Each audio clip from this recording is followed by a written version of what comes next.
Setsu was an antisocial Giga-Chad that stayed lonely to hide his god-level powers. But everything changed after he got Isekai'd with his classmates. Now he struggles to protect his secret, while dealing with all the baddies that suddenly became desperate to clap him. It all started on a random day in class. Setsu was trying to think, but Isekai'd kept talking to him, so he told her he liked going to ditty parties and hoped it would scare her off. She didn't care and started messing with his hair, so he eventually decided to let her keep talking to him. But then the outside world suddenly went dark, and a portal started opening up. The next moment, they were in an open field, but while the rest of the students were trying to figure out what was happening, Setsu already knew exactly where they were.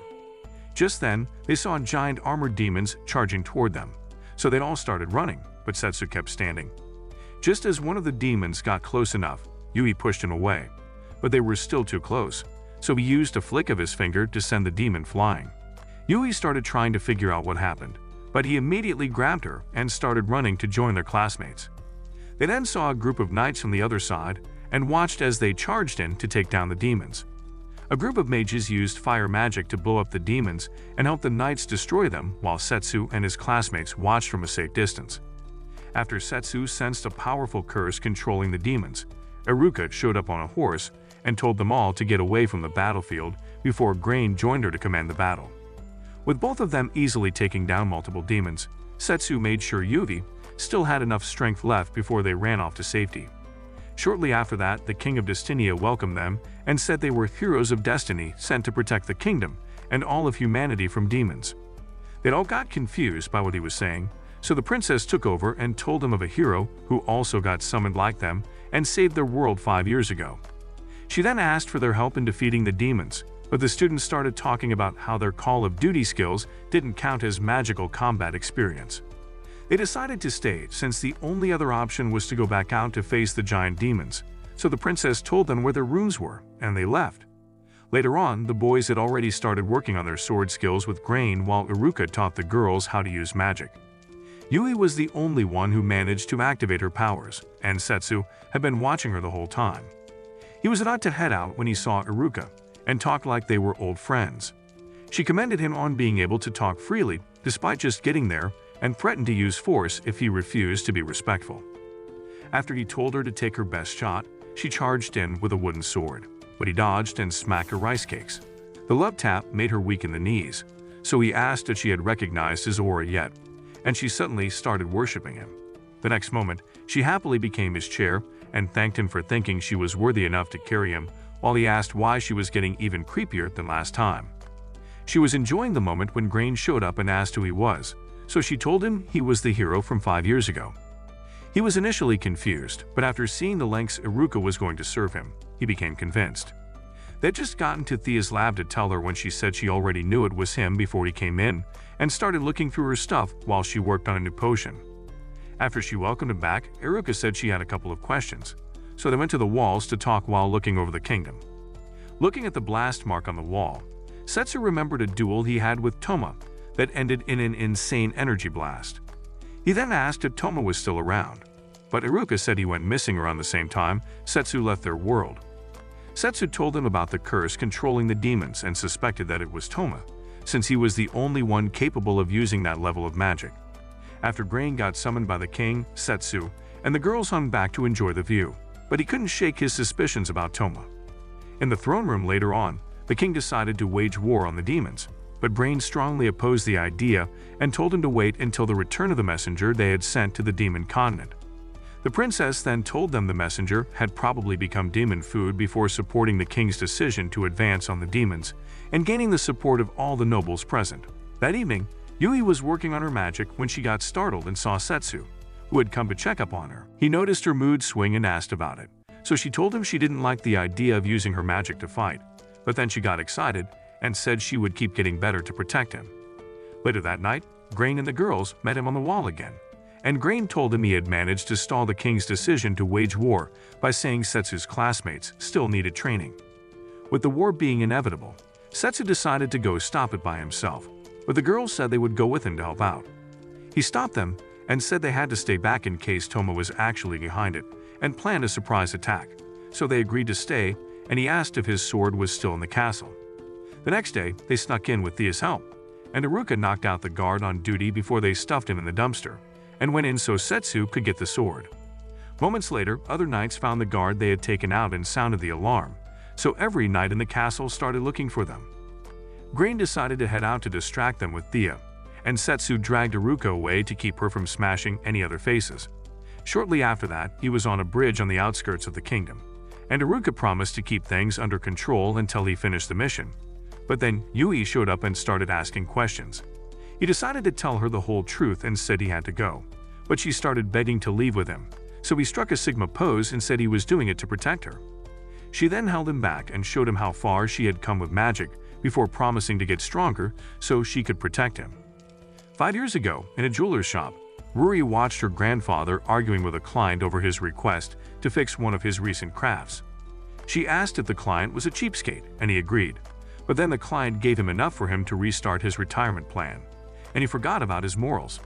After the client left, Ruri asked her grandfather about all the speeches he gave her on honor, and he told her everything had a price.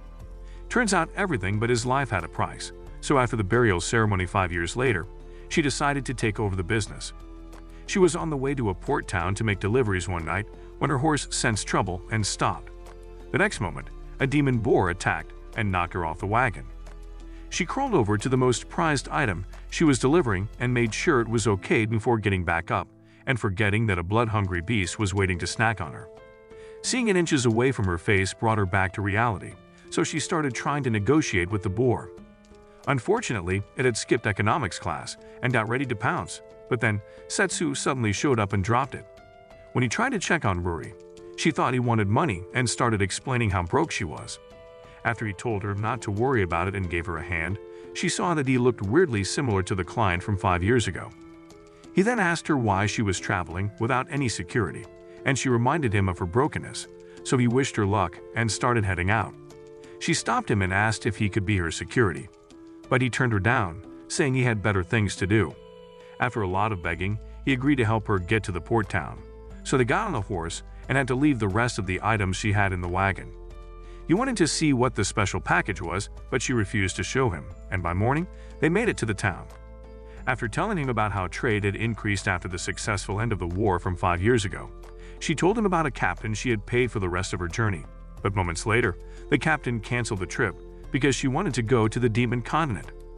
Setsu tried to tell her that no one was going to take her to the demon continent, but she decided to keep trying and got rejected by every boat captain in town. Setsu finally decided to help out, but then she got stopped by some knights who demanded to know what she was up to. After she gave them her merchant documents, they told her to give up the special item in her bag, but she tried to explain that it was important. They were about to use force when Setsu stopped them and asked if they had the right to search civilians. They started threatening him, so he got ready to pull out his sword, and they also held on to theirs. The civilians started gathering to watch them, so they decided to back off and threaten to arrest them if they ever caught them lacking. Later that evening, Setsu was by the fountain having a sandwich while Ruri kept thanking him and asked how he knew what to say to the cops. He told her about Grain and then commended her on not crapping her pants when they threatened her. He decided to help her look through the town for a sailor to get her to the demon continent, but that night, they got a room to rest. After he finished with the bath, she gave him the jewel to watch, and he asked if she was okay with him holding it, so she showed it to him, and he immediately recognized it. She then told him about how her grandfather was a famous jeweler and the client that requested the repair of the jewel. Her grandfather started getting sick around that time, so before he got to the last stages, he called her in one day to give her more speeches about money before begging her to make sure the jewel got delivered. She told Setsu that was why she wanted to deliver it at all costs, so she left it with him and went to use the bath. After touching the jewel and activating its magic, he remembered Sereno, and later that night, he struggled to sleep with Ruri's fist in his face. Just then, the knights from earlier entered the inn and demanded to know their room, claiming they were spies for demons. Setsu heard them coming and grabbed his sword before they came in and literally scared the shit out of Ruri. After he jumped out of the window with her, they chased them across town until they got to the edge of the town's wall.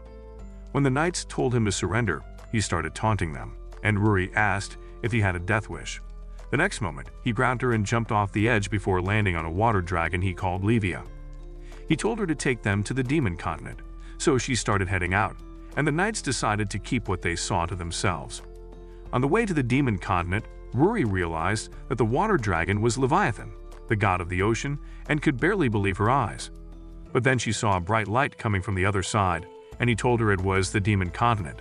At sunrise, Setsu was cheering for Livia as she took on a kraken, and started asking for help when it got her in a chokehold and soaked her in ink.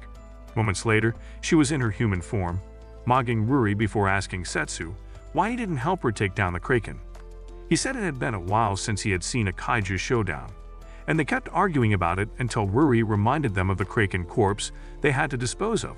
Minutes later, they were stuffing their faces with squid rings Setsu was frying up from the kraken, and Livia told Ruri there was a fishing town close by before saying something about the demon lord's castle. Setsu then reminded Ruri that she was meant to deliver the package to Sereno, and Livia also knew who he was talking about, so Ruri asked for an explanation. Livia was surprised that she didn't already know, so she explained that Ruri was meant to go to the evil Barrow Castle to deliver the magic jewel to Sereno, who turned out to be the demon lord. After Ruri started having a panic attack, Livia said they could easily get there on foot and got up to leave, but Setsu stopped her and asked why she wasn't trying to follow them. She got pissed again and reminded him that he had vanished for 5 years just to come back and use her as a boat while going on adventures with other chicks. He was trying to defend himself, but then some demon kids showed up and started making him sound toxic, so he stuffed their faces with squid rings and told them to leave. The taste made them go nuts, so they started running laps around him while begging for more, and he ended up pulling the kraken in a cart as they went to the fishing village. At the time, the locals were trying to figure out a way to escape poverty, with the kraken stopping them from fishing and the war with humans affecting merchant trading. Just then, Setsu showed up with the squid's corpse and basically solved all their problems. So they threw a party that night and treated Livia to the best their town had to offer. Setsu, on the other hand, was on kitchen duties and kept frying squid rings for the people while Ruri helped serve them. Later on, Brad saw the party from a hill and thought humans had invaded the town, so he charged in to defend his fellow demons. By then, Livia was looking through the mostly drunk locals and found Ruri, who was tweaking after taking too much orange juice.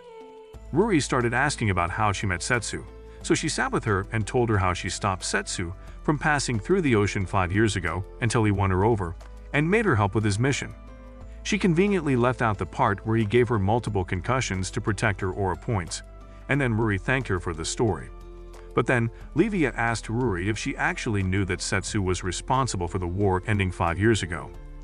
After finally piecing everything she had learned about him together, Ruri struggled to believe that it was true and asked Livia if that was why the beasts of the oceans stopped attacking humans.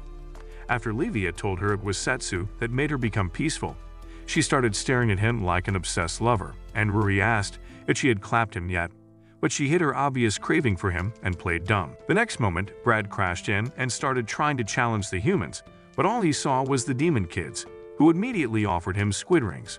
Later on, Ruri was sleeping on Livia while she used her powers to finally get some fresh fish. Brad then showed up to apologize for crashing the party before Setsu also showed up to greet him. Brad said he was happy to finally see him again, but then Setsu asked if something was wrong since he wasn't meant to be outside the castle. Brad then said he came out to find Livia and asked for help from both of them to save Sereno. He said she was being forced to marry a man named Turan, but Livia thought that was good news, so Brad explained that the marriage was actually a subjugation curse with a stone that even Sereno couldn't resist. He then told Setsu about the war and said humans had invaded one of the coastal towns a month ago. Setsu wasn't expecting to hear that and asked for more details, so Brad told him all about it, and the invasion sounded eerily similar to what happened on the day he got Isekai'd with his classmates. After the attack, Turan suddenly entered the picture, claiming to be able to stop it with the condition that he would get married to Sereno. Setsu asked if Turan had any power, and Brad said he did. So Ruri explained that he was actually the richest merchant in the world, with most of the trading ships completely under the control of his company. Brad said Turan's wealth and the need for his ships in the war made him impossible to stand against, so Setsu got pissed and grabbed him by the collar to ask if he was bending to Turan's wishes. They both started arguing over why Sereno was agreeing to go along with it, but then Livia reminded them that Sereno had promised Setsu to keep the peace after the First War. She then said they had to go help out, and shortly after that, she and Setsu were running through the forest to get to the castle, but monsters started showing up. Back on the dock moments before that, Brad told them that Terran had a lot of skilled guards that intentionally littered the path to the castle with monsters, but Livia said they would be no problem for her. With her control over water, she easily cut down all the monsters chasing after them until she took a moment to ask if Setsu actually had a plan. He said he was simply going to make sure the wedding never happened, but she reminded him that Terran still had leverage over the kingdom with his wealth. Setsu then said he was actually suspecting Terran of being behind the war and told her about how they experienced the exact same kind of invasion Brad had talked about. He was sure that the whole thing was a setup and knew Terran had something to do with it. So Livia took out the rest of the monsters, and they kept running through the forest until they could see the castle.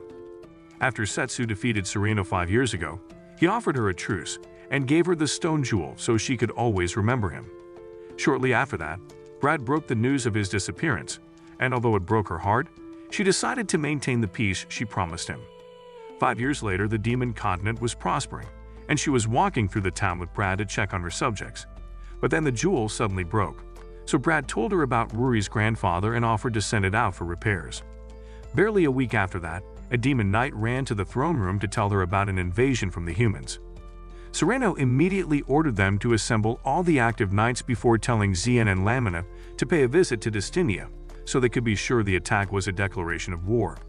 Days later, the knights started overseeing the storage of supplies with the merchant trade being cut off.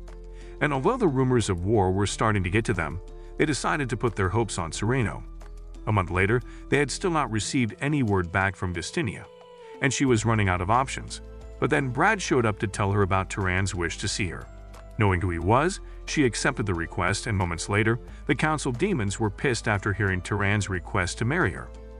He explained that his company was easily capable of ending the threat of war entirely, and she acknowledged that, but he said it would only happen if she agreed to be his bride. She already knew he just wanted to make her his property and toss the marriage contract to him, while saying he needed more than money to control her. He then showed them the subjugation jewel, and they could all sense the curse used on it. So Brad told her to reject the offer, but she asked for time to think about it. After he left, she sent them all out and kept thinking about her promise with Setsu before Brad came in and told her to reject the offer. He told her he was ready to fight to the end for her sake, but she told him that was the exact reason why she couldn't turn down the offer. While she spent that night crying over it, Terran was in a carriage with Keijiro, telling him about how easy it was to convince Sereno before asking if they could stop using the armored knights. Keijiro refused and said that they had to keep the charade going because it was the will of his master. On the day of the wedding, noble families from both species filled the church while Terran was already at the altar, waiting until Sereno showed up and left them stunned with a white dress that barely managed to hold onto her melons. After she got to the altar, the priest gave them permission to exchange vows, and Terran brought out the subjugation jewel before revealing his plan to take over as the new demon lord and create a prosperous world. When he finished and asked Sereno if she was ready, she offered her neck for the jewel, but she couldn't stop thinking about Setsu. Just then, the stained glass got blasted apart, and Setsu jumped through before offering his hand to her. While Ruri and Brad immediately started running toward the castle, Terran sent his guards against Setsu, but Livia easily dropped them all with her powers. After Livia told Sereno to stick with darker colors, Keijiro activated a dark skill that trapped her, and was about to finish her off with dark tentacles, but they shattered right before hitting her. He was trying to see who did it when Setsu got behind him and smacked him into the chairs. Keijiro got back up and tried using a dark scythe on him, but he easily caught it and tore through it with his sword before blocking all of Keijiro's tentacles and smacking him out of the air. Keijiro decided to make a run for it and swore to have his revenge before ripping through the wall and running away. Sereno immediately jumped on Setsu and started asking him why he left her for so long. Livia interrupted their reunion after sensing something from Terran's guards, so they checked and saw that they were also made from curses. One look at the subjugation jewel before it crumbled was all Setsu needed to know that Toma was behind it all, so he decided to go find him, and Sereno offered to help him out. Setsu decided to first pay a visit to Regulus, king of the beastmen, and Sereno decided to make sure everything was under control in her kingdom. But then Livia started complaining about being made to serve as his boat again. After Brad and Ruri showed up, she gave the jewel box to Setsu and told him to give it to her himself.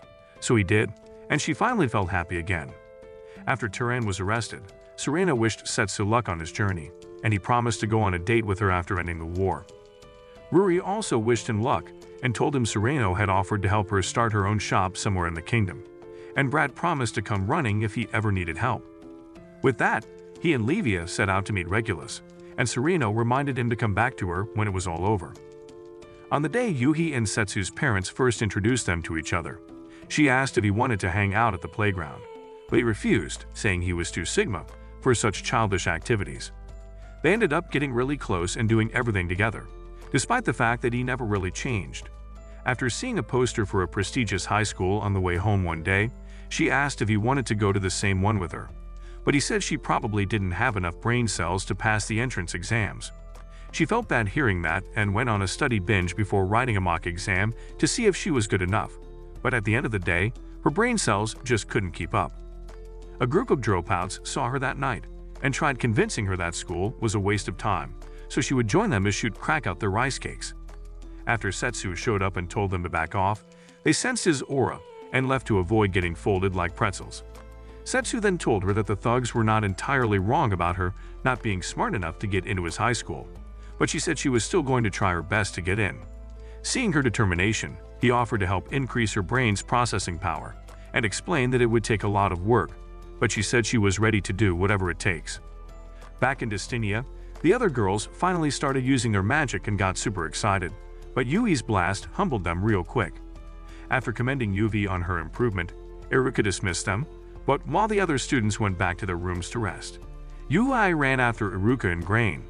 At the steps, she asked about their relationship with Setsu, and Iruka started talking about how he changed her life by simply existing.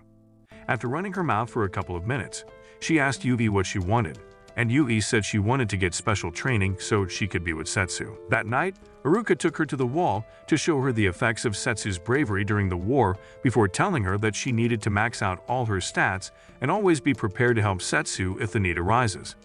Hearing that, Yui swore to get stronger and challenged her, so Iruka promised to not go easy and charged in with her sword.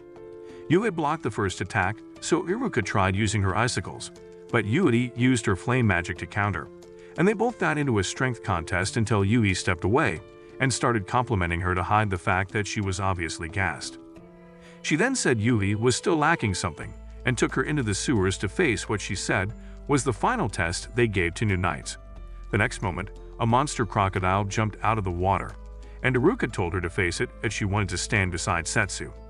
After initially getting scared, Yui managed to use her fire magic to blow up the crocodile and got excited thinking it was over. But Iruka told her to think again, and she saw that her flames had only pissed off the croc. It charged in to split her in half, but she stopped it with her staff and took deep cuts from its razor-sharp claws. After she used an even stronger blast to knock it down, it still got back up, so Iruka told her to finish it off, but she hesitated. Iruka explained that she didn't have the strength to clap her enemies, which was what held her back, before using her magic to end the croc and leaving Yui to think on what she said.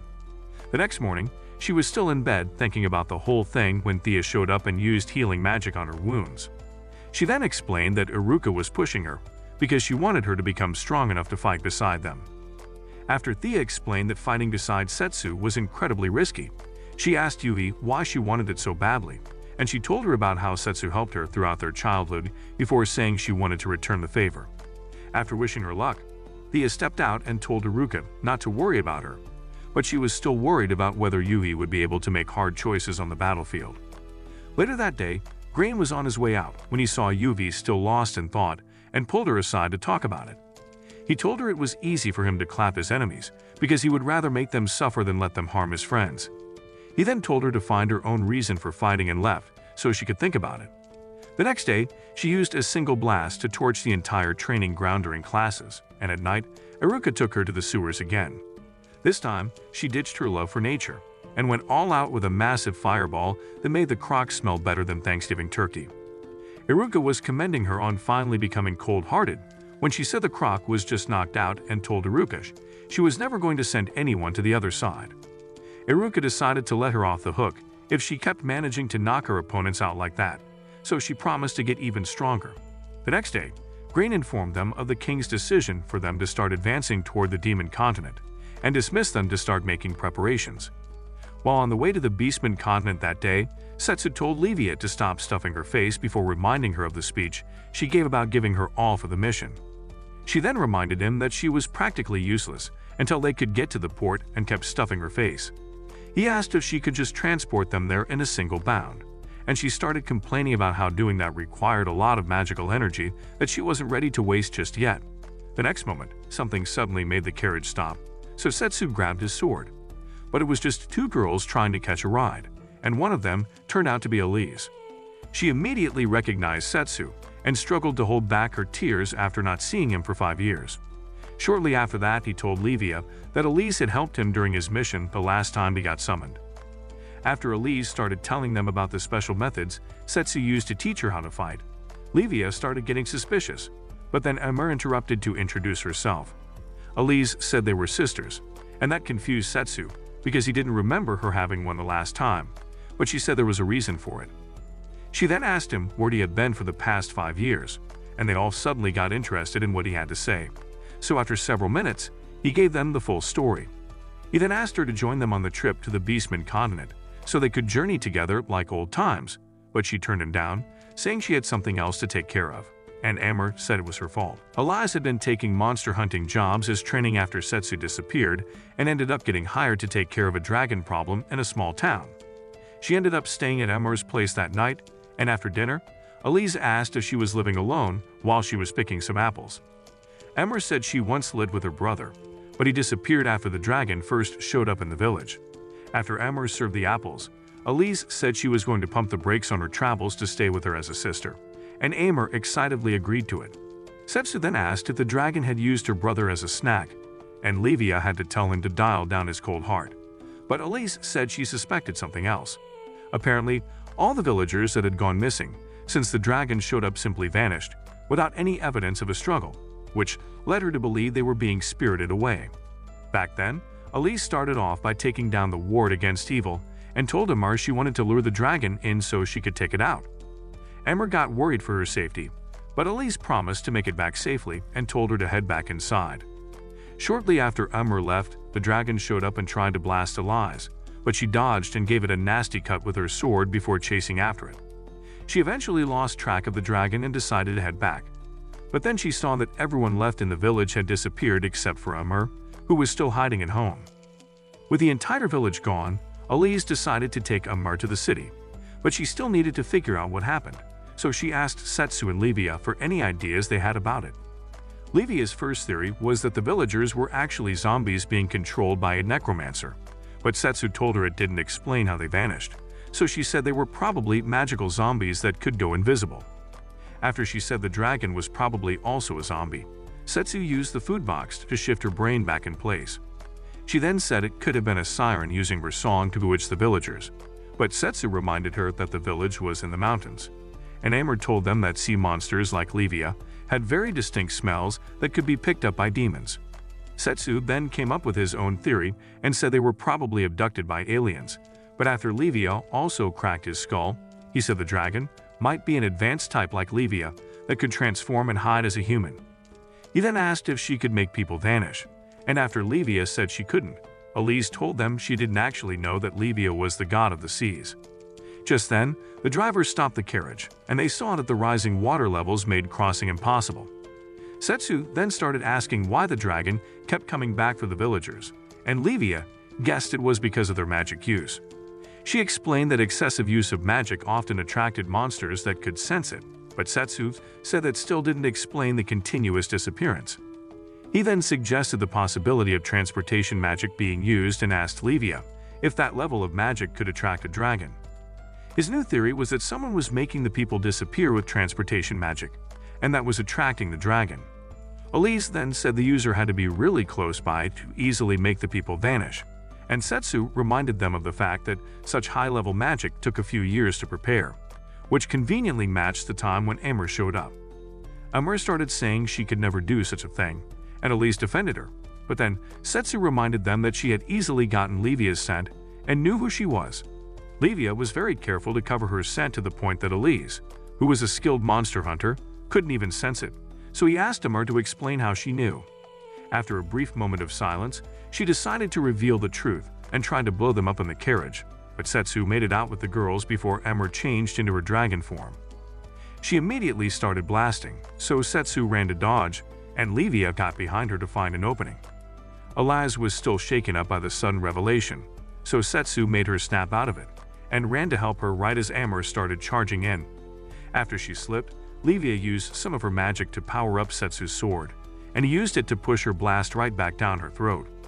She immediately took off to escape, but Elise jumped off just in time before driving her sword into Amber and turning her into fairy dust. Later that night, Setsu was on Livia's back explaining that he chose to leave Elise behind so she could figure out a way to find the villagers on her own. By then, Elise was back in the village looking through Emmer's house when she suddenly showed up with monster pets behind her. Elise immediately drew her sword and asked for the villagers, so Emmer explained that they had been used to create the magic soldiers used in the war before saying she was working for Toma. Days later, in a coastal town on the Beastman continent, Shironeko was trying to get home, but the locals kept giving her food items for her help with the supply chain and her sick sister. After some kids started asking for combat lessons, she told them to stick to playing in the park and kept getting gifts until she could barely hold on to them. When she got back home that evening, Minako welcomed her and started trying to make small talk, but then her cough started, so Shironeko poured her medicine and gave her some to drink. After finishing the cup, Minako started apologizing, but Shironeko immediately hugged her and promised to do everything she could to help her get better. The next morning, a sailor got pissed with Setsu for refusing to stop asking for a boat ride and told him to leave. He immediately told Livia to get ready to carry him again, and she started yelling about how difficult it was to carry him across the ocean for 3 days.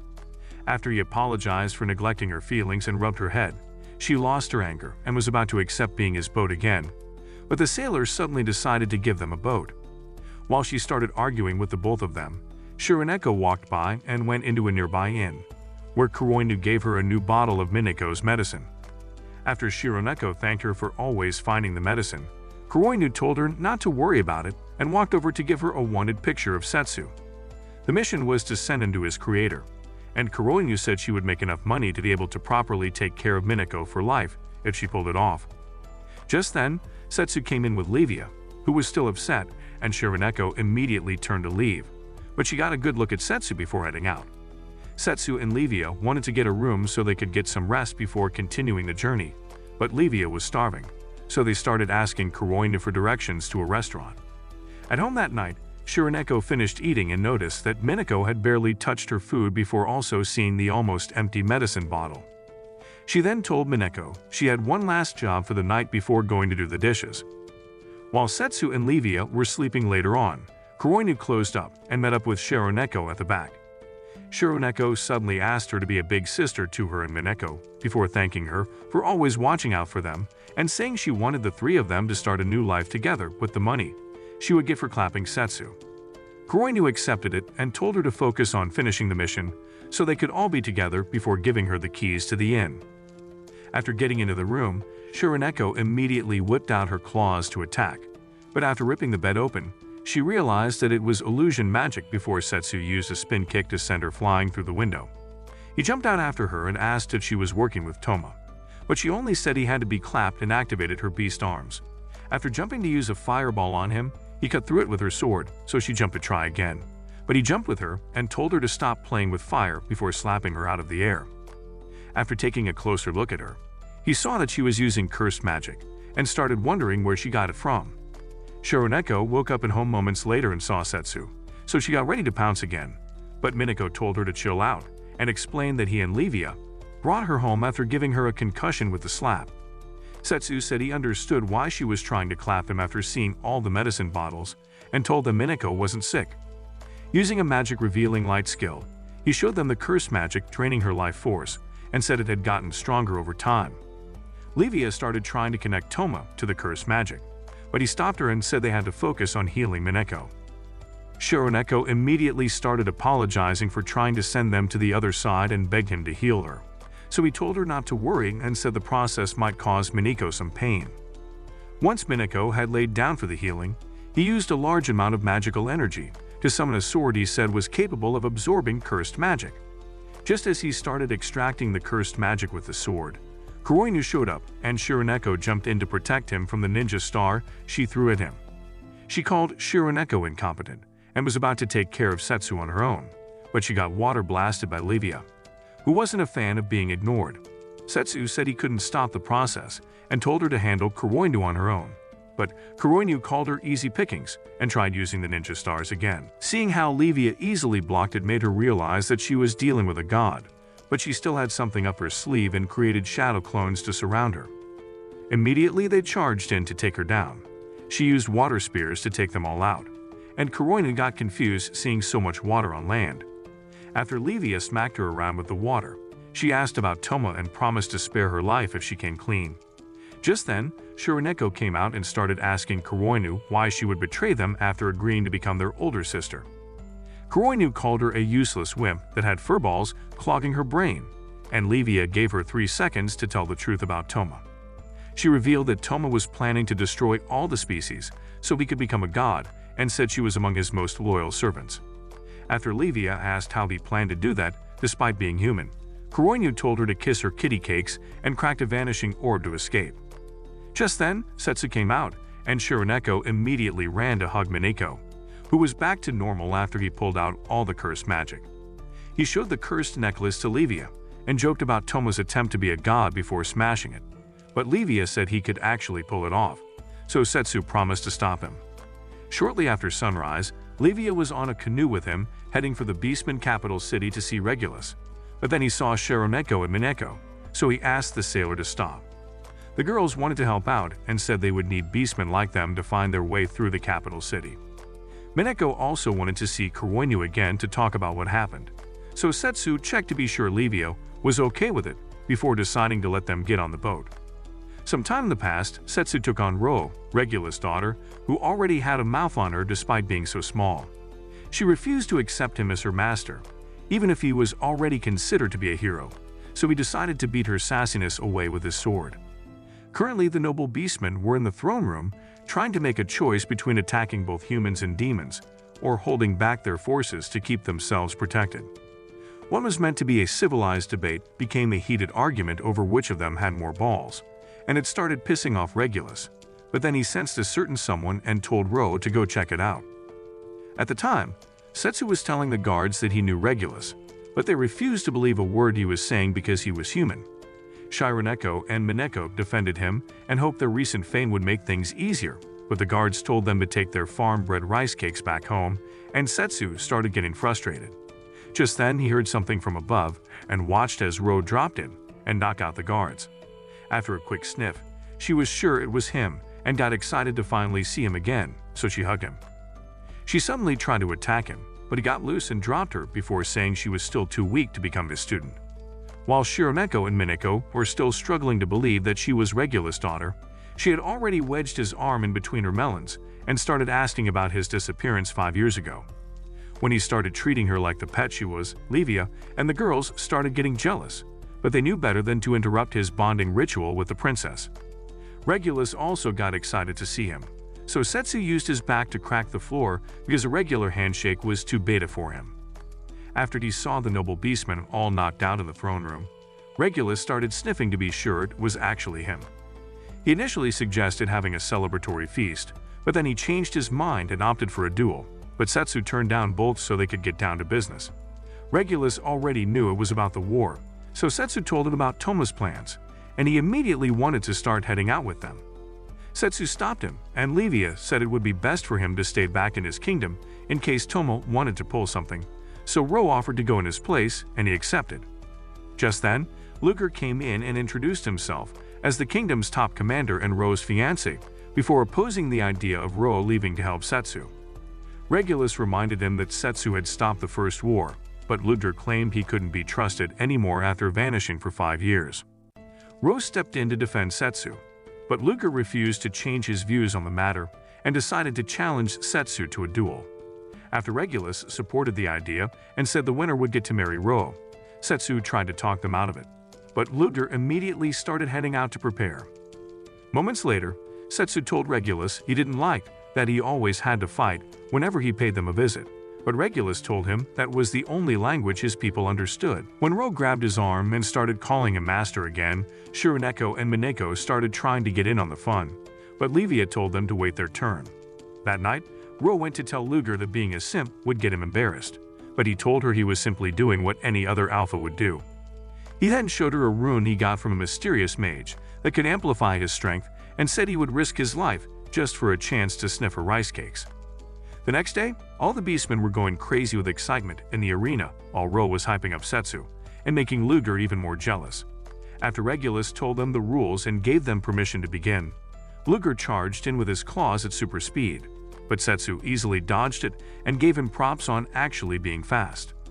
Luger then used his flying claws attack, but Setsu sent it back and got it in the face before telling him to pull out his trump card because he was getting bored.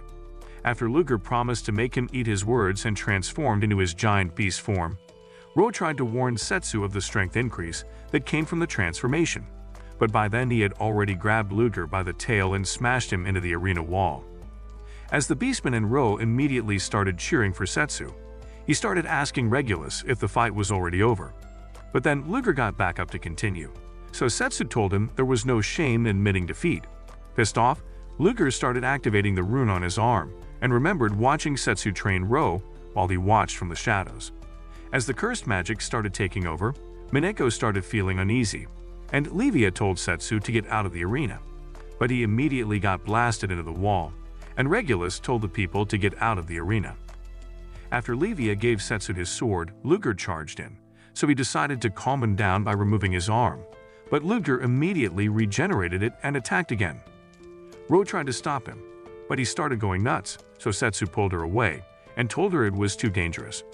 She said he had to be put down, but Setsu told her about his healing technique and asked for cover so he could summon the sword. Before he could do it, everything suddenly went dark, and after Luger's head suddenly took a hike, Toma showed up and asked Setsu if he was okay. Ro started roasting him for deceiving Luger, but Setsu stopped her, and Toma almost used a spell on her, but Setsu got in front of her. Toma started laughing hysterically and said he would end all the species so he and Setsu could finally have a peaceful life together as gods.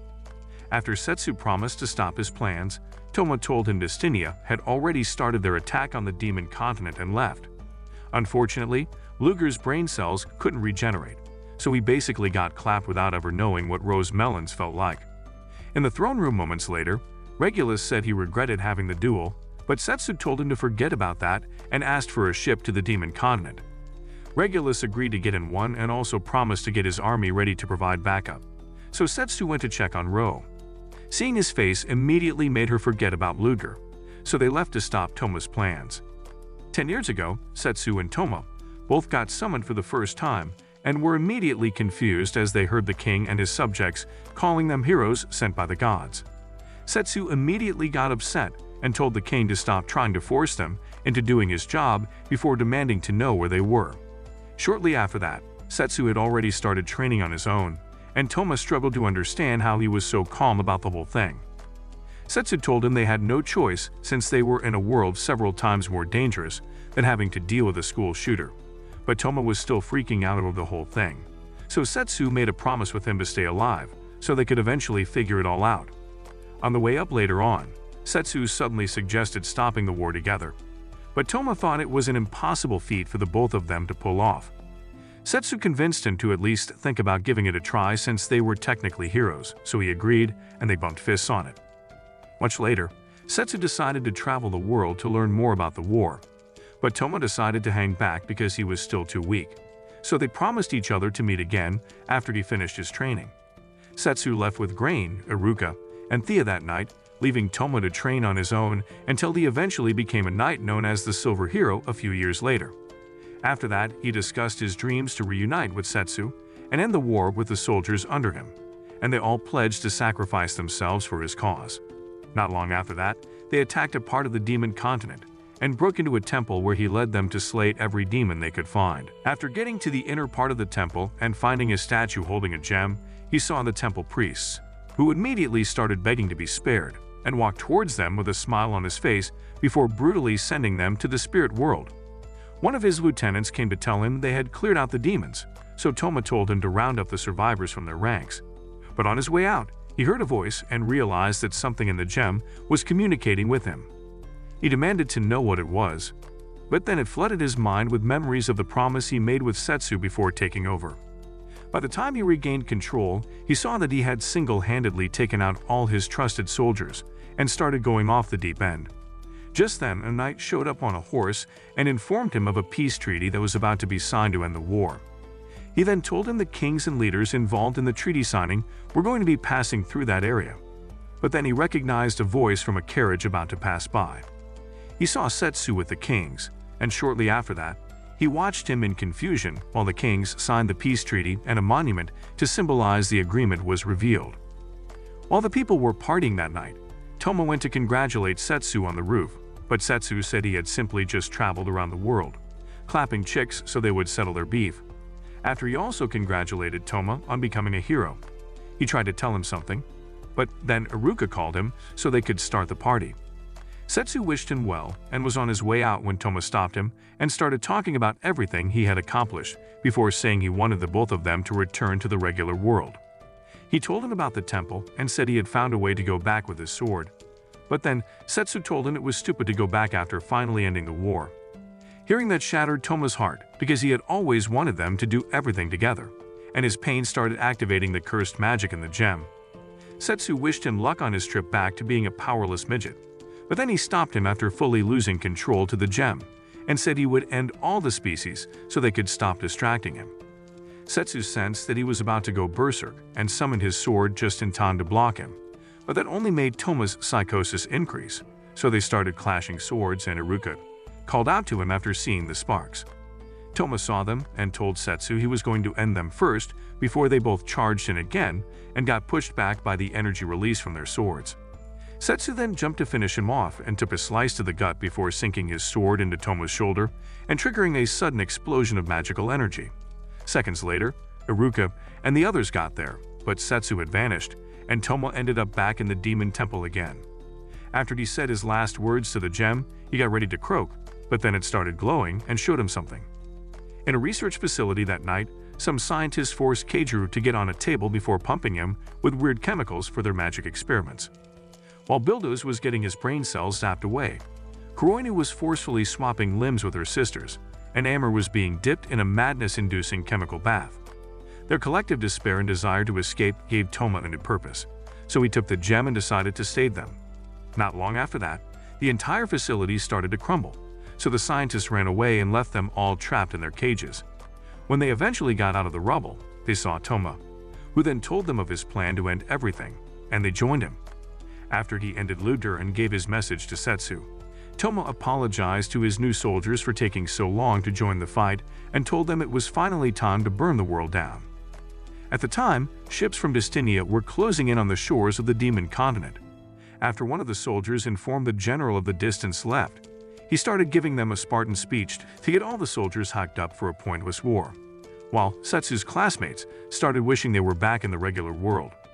Using a magic detecting device, Thea told them she had picked up Toma's magical energy signature from the Demon Continent and said he was the one they were meant to be fighting. After Grain told them the general would label them as spies if they told him, he said Setsu was probably going to pull another disappearing act on them at the last moment. But Yui told them he was definitely on his way to help them. She told them about the promise he made to her on the bridge before striking a cringy pose, and that tugged at their heartstrings, so Iruka and Grain decided to focus on stalling until Setsu could show up. Thea then told Yui to focus on her goal to never clap anyone since they technically weren't even meant to be fighting the demons. Moments later, they all got to the shores of the Demon Continent and charged in to begin the war. The demons used magic blasts to welcome them, so Grain told the girls and Setsu's classmates to follow him to the rear of the demon camp to avoid most of the battle. The general then ordered their magic users to return fire so the soldiers on the ground could make it into the demon camps, but the demons fought back to hold them off. By the time the soldiers eventually broke through the walls and entered the demon camps, Grain and the others had already made it to the rear, so Iruka told the students to avoid combat with demon soldiers trying to escape, and made them wait until the soldiers at the rear reduced before she charged in with Grain and Theod to take out the strong ones. Setsu's classmates were tired of being worthless NPCs, so they decided to join the fight. but one of them was still a baddie at heart and got too scared to move. A demon soldier almost added her to his body count, but he got dropped by fire magic, and Yuki went to check on her. After she promised to keep her safe, the battle raged on, and they eventually found the rest of their classmates gathered around one of the boys who was about to get his first body. Before he could officially become a soldier, Yui stopped him and said he should spare the soldier since he was already wounded. The boy told her to stop thinking the world was all sunshine and rainbows, and wanted to finish what he started, but she stopped him again and started begging him to reconsider. Just then, they heard a voice and saw portals opening before the giant armored knights fell through, and Yui immediately remembered them from that first day when Setsu saved her. The next moment, a demon girl came up from another portal, and two human soldiers tried to question her, but they instantly got sent to the other side. Seeing as she sliced through the human soldiers, the demons thought they had the upper hand, but then the giant knights started attacking them. After Erika froze one and Grain chopped it up, they looked at their insides and realized that they were people being controlled by cursed magic.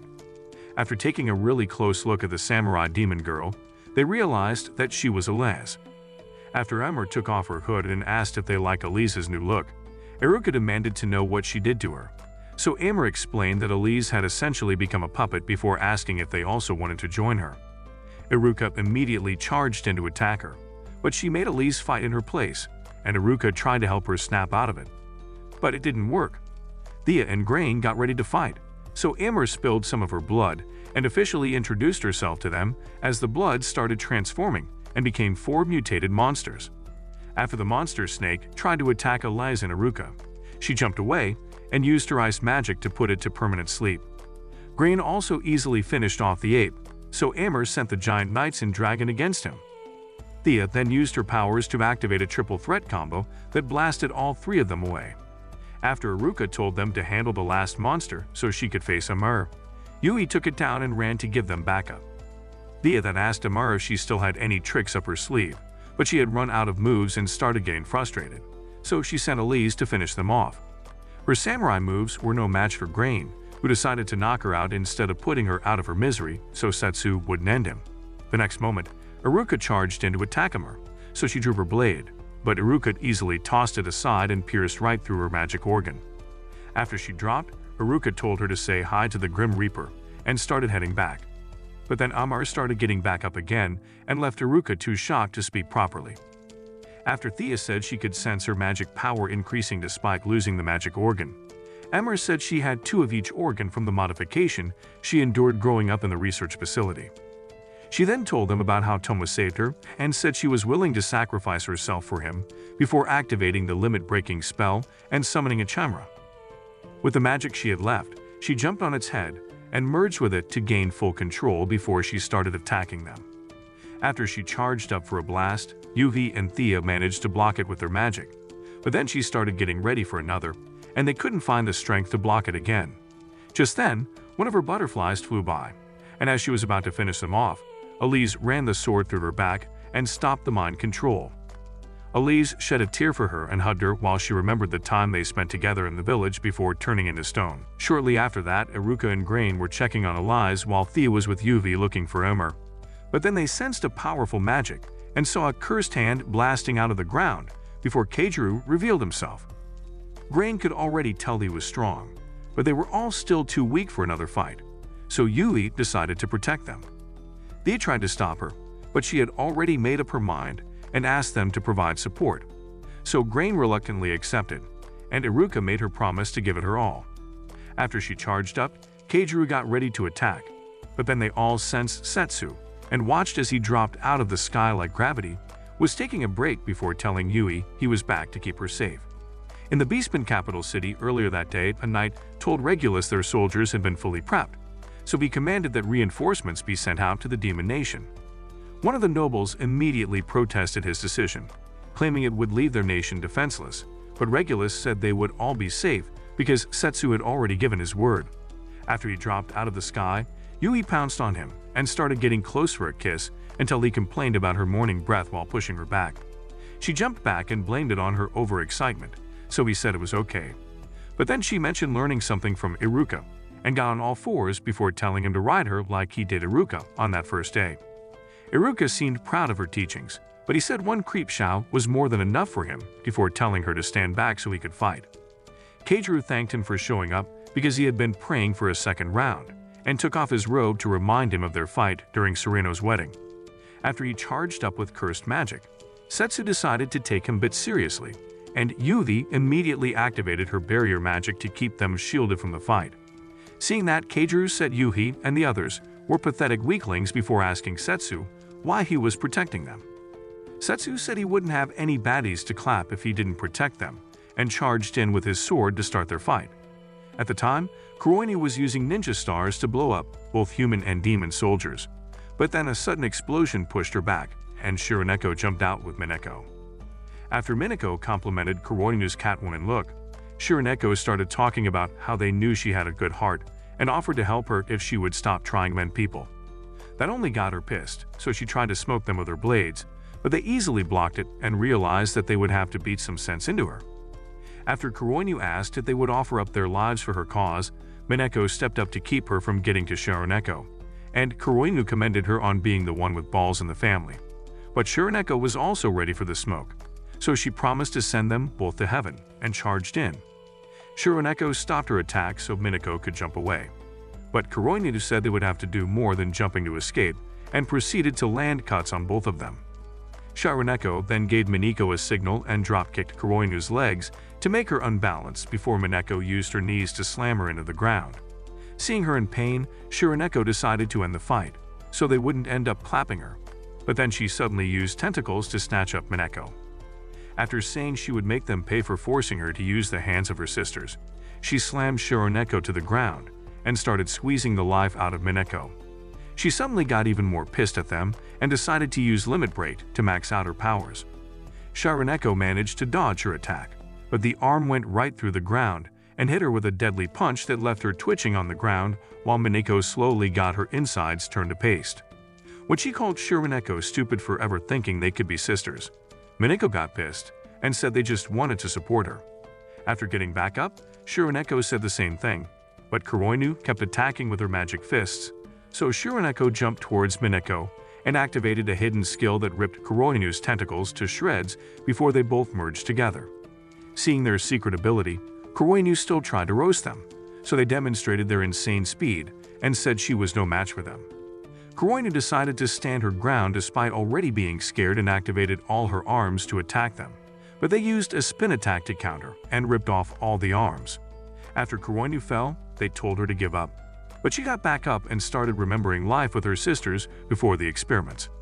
When she tried to attack again, they crushed her ribs with a body shot and separated from each other. After Kuroinu said it was unfair for them to get a happy life together, Mineko asked about her sisters, but Kuroinu was too weak to speak anymore, so they decided to go help the others and left her there. At the time, Bildos was on his own in front of a group of demon soldiers, so they attacked, thinking he would be easy to defeat. But none of their swords penetrated or even gave him a scratch. He easily blew them all away and showed off his Balenciaga outfit before bashing their heads with his fists and telling the rest to take their best shots. Just then, they all heard someone and watched as Ro dropped in with a punch that sent Bildos flying. She immediately felt her wrist shattering, but told the soldiers to back off before Bildos got back up and gave her props for managing to get the drop on him. After she also complimented his body of steel, he told her the scientist had basically swapped out his real muscles for iron before talking about how Toma saved him. She got pissed hearing his name and told Bildos that Toma was a tyrant. But Bildos said he already knew that and was still willing to fight for him so he could get his revenge on the world for abandoning him. When he started roasting Ludger for getting his brains blown out, she got pissed and tried to break his jaw with a kick, but it barely had any effect on him and left her with a bleeding leg. She told him to never make fun of her people and started charging up her fists to pound his brains in, but he said he had grown tired of her yapping and started transforming his body into iron particles. After telling her to escape if she could, he fully dissolved into the iron particles and formed metal balls before attacking her from every direction until she started coughing up blood. When she fell, he thought she had already entered the light and decided to go fight someone else, but she started getting back up and left him shocked. After saying she was willing to risk her life to win, she let out all her powers and started charging in, so he tried using the metal balls to stop her, but after even taking one in the eye, she still charged in and finally managed to make him spill some blood. Seeing her rage, Bulldoze decided to also unleash all of his powers before she pushed him down and started trying to punch through him. He was smiling, thinking she could never get through until he felt a crack and decided to run iron spikes through her body. He thought it was over, but she suddenly ripped them off and crushed through his chest until her fist went right into his iron heart. After the injuries finally got to her, he walked over and healed her with his magic. When she asked him why he did it, he tried to explain, but his injuries sent him crashing down, so she asked him why he was working with Toma. He said it was because no one else would accept his iron sausage and told her to keep fighting, so she promised to carry on his legacy and left. At the time, Keijuru was still fighting with Setsu, who easily pushed him back and said his strikes were too weak. After using his shadow skill to paralyze him, Keijuru charged in for the final blow, but Setsu broke out and blocked him before pushing him back again and telling him to call Toma because he was done using him as a warm-up round. Keijuru started laughing and said he was going to risk it all for a win before releasing all of his powers with Limit Break. They both charged in for the attack, and this time, Keijuru managed to block Setsu. But then he jumped off a wall to gain more speed for a deadly slice aimed at his shoulder. Setsu still didn't penetrate because of Keijuru's magic-absorbing armor and got dropped by a nasty punch to the face. Keijuru told him to give up, so Setsu decided to unleash some of his strength for the first time and used a phantom slice attack to shatter all of his armor. He told Keijuru another attempt would end his life, but Keijuru said he would rather lose it than take the L, so he charged in with what was left of his sword, and Setsu reluctantly delivered the final slice. With his last breath, Keijuru thanked Setsu for making him fight with all he had and went to join his ancestors. Toma immediately sensed that they had all been defeated, so he started releasing his cursed magic while heading into Sereno's castle so Setsu could find him. At the time, Livia had just found Sereno, who thought they were already safe as she had also sensed the deaths of Toma's goons. Livia was trying to tell her that Setsu had shown up when Toma got to them after taking out all the guards and started lighting up the entire castle with his cursed magic. By the time Setsu made it into the castle to find them, they had already taken a serious beating from Toma, who was glad to see him but said he felt bad for having to beat them up just to get his attention.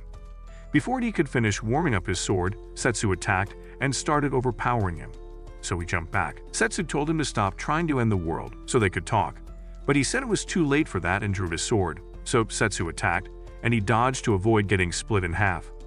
After they both clashed swords while charging up their magic, Setsu pushed Toma back, so he changed his sword to a curse-infused spear and threw it at him, but Setsu deflected it to the roof, and the cursed magic ended up splitting the sky open. While Serena used her barrier to stop the falling rubble, Setsu told Toma to get serious, so he charged up and started shooting out beams of cursed energy that Setsu had to use his phantom slice to block. Setsu's back was wide open, so Toma used the same technique to attack him, and after the dust settled, he saw that he had actually landed the hit. After they both charged in again, Setsu knocked Toma's sword away, but instead of cutting him down, he dropped his sword and kept pounding his face until he used a magic blast to push him back and almost blew him up. He gave Setsu props for still being as skilled as ever and pulled back his sword before transforming it into a mega-sized magic revolver. After a single shot from the gun blasted through the castle and opened up a hole in a nearby mountain, Setsu immediately knew it had to be stopped and kicked Toma away before he could use it again. Toma kept on shooting, but he couldn't land any of the shots, so he decided to switch to a machine gun and kept pumping out exploding rounds. Setsu used a barrier to remain in one piece, but he couldn't activate one in time for the second round, so he summoned his magic-absorbing sword and made it swallow all the bullets before charging up and using both swords for a phantom slice that blew Toma up. After he managed to survive the blast, the rest of the girls got to the castle and called out to Setsu to tell him they were safe. Seeing him glad to see them reminded Toma of what happened 5 years ago, and that made him go off the rails with an insane wave of cursed magic that Setsu immediately recognized from that night on the bridge before he got sent back. Toma started transforming again and released all the cursed magic he had to reach his final form. With that, he started blasting rounds faster than Setsu could dodge and laughed at him for being too slow to keep up before shooting out even more deadly beams of cursed magic. When Iruka and Grain started trying to hype Setsu up, Toma decided to put his focus on them and let off 2 insane blasts that Setsu tried to stop with his sword. One of them still got to the castle, but they all combined their magic to create a barrier strong enough to block it, and that pissed Tomo off. But then Setsu stopped him with a phantom slice, so he blocked it. The next moment, Setsu started covering him with dozens of phantom slices until his shield broke apart and left him open long enough for Setsu to get to him, and used 2 more phantom slices to send him crashing down. The jewel suddenly started showing him flashes of his life again and filled him with hate before amplifying the cursed magic in his body and leaving him with a mega-sized buster cannon. After he let off a blast, Setsu tried to block it with his barrier, but it broke through and roasted him before he crashed into the bridge. When Toma got there and saw that he could barely move, he claimed victory and started laughing hysterically until Setsu started pulling himself back up and suddenly activated a dimensional skill to trap him. After Setsu started charging up, Toma got scared and tried to use his buster cannon, but he couldn't connect to it, and then Setsu transformed his sword into a monster-sized Earth Eater that started swallowing up Toma. He freaked out and started begging to be freed, but after seeing Setsu's cold and emotionless expression, he accepted his fate and melted into oblivion. Moments later, Toma woke up on the bridge and was surprised to see that he was still alive. So Setsu explained that he never wanted to finish him off and had just made the sword absorb the cursed magic that was controlling him. He started tearing up and asked him why he had saved him despite all he had done, and Setsu said it was so that he could pay for what he had done, instead of having an easy escape to the afterlife. The rest of the gang got to the bridge shortly after, and a couple of days later, Setsu went to see him in the dungeon with Sereno and Regulus. After Setsu said his punishment was to sacrifice his magic on a transfer spell to send his classmates back, Toma got surprised by the simple punishment they gave him for trying to commit genocide. So Sereno explained that he was basically a walking stick man without his magic, and Regulus laughed at the idea of him being unable to use magic anymore. After Setsu told him to start over back in the regular world, Sereno and Regulus told him to take the offer, so they wouldn't have to change their minds, and he accepted with tears of regret. At the throne room in Destinia, shortly after that, he activated the transfer spell, and Setsu's classmates excitedly rushed in to get back to their regular lives. Later on at the bridge, Setsu asked Tomo why he didn't go back with them, and he said he wanted to travel the world to see if he could fix what he had broken. So Setsu wished him luck, and they promised to see each other again later. Not long after that, Setsu also got ready to leave. But Iruka started crying while begging to leave with him, so Thea and Grain told her she couldn't leave her duties to be his clap toy. After Yui showed up with her bags, he told her about his plans to be sure she was okay with it, before they both said goodbye to the rest of them and started heading out. They first paid a visit to Livia, who was trying to tell them that the seas were completely safe when another Kraken showed up and fought with her while Setsu and Yui watched. Next up was Sereno, and she was also excited to show them her nation's progress, as well as Ruri's new squid ring stand that had already become the nation's favorite food spot. Outside Regulus's castle later on, the guards refused to let him in again, but Ro dropped in with Shironeko and Mineko before taking him inside and telling him they had become commanders of the Beastman army. With the world finally at peace again, they both started traveling all over it to find new adventures. With the war finally stopped, will Setsu finally have time to clap one of the girls? Or is his little Johnny ever going to see the light of day? That is it for this video. Leave a thumbs up if you liked it and subscribe to the channel for similar content. And as always, thanks for watching.